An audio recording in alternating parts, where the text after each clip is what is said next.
Alors je vais rappeler que la plupart des homosexuels ne vivent pas en couple, que ce qui fait la durabilité d'un couple, c'est la procréation naturelle, c'est-à-dire un homme et une femme qui sont finalement liés par les enfants après que la passion s'estompe, et qu'en réalité, il y a très peu de couples homosexuels durables. Il suffit de regarder les statistiques d'à quelle vitesse les couples homos se séparent. C'est très frivole, un couple homo, c'est très rare les couples homos durables. Les couples homos ne demandent très rarement ni le mariage ni l'adoption.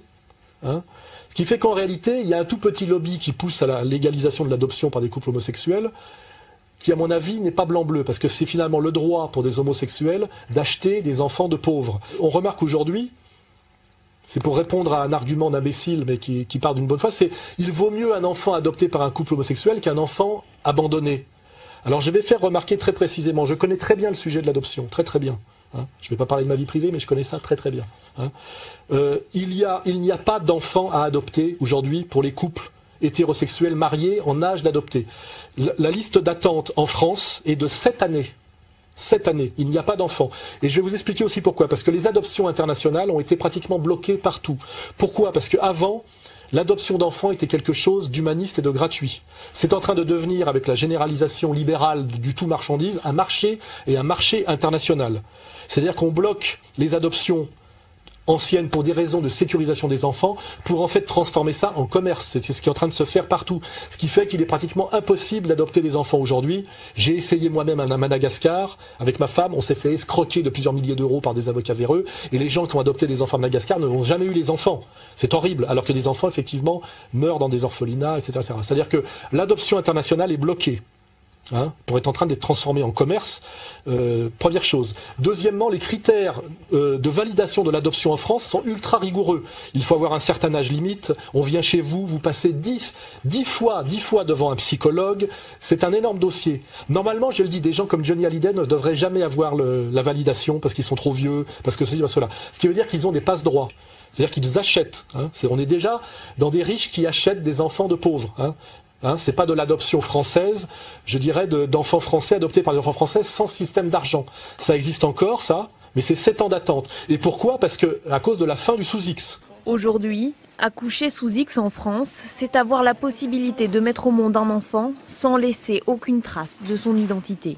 La proposition de la députée Brigitte Barège y mettrait un terme. Elle suggère un dépôt obligatoire de l'identité de la mère.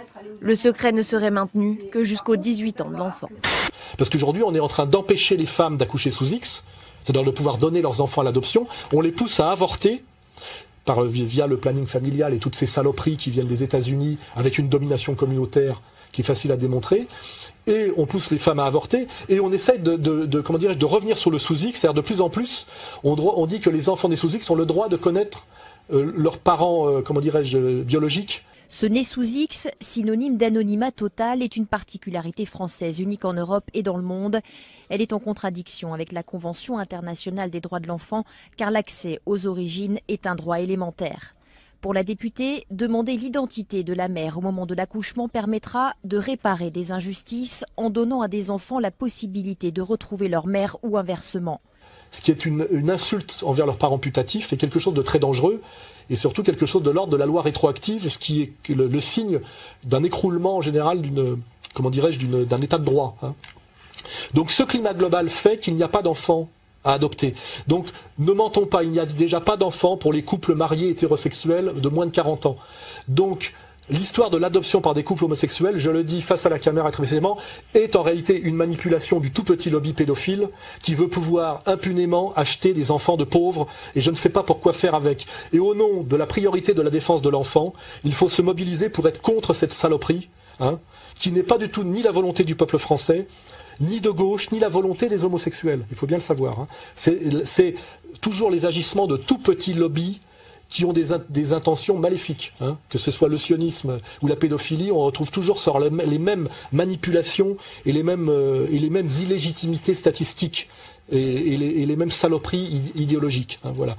Donc là, j'espère avoir fait le tour de la question. Pour les gens qui me disaient que c'était pas sérieux, la réalité, elle est celle-là. Voilà. Je suis contre, en tant qu'homme de gauche, que des riches décadents puissent acheter des enfants du tiers-monde pour faire ce qu'ils veulent avec. Parce que c'est vers ça qu'on va. Voilà.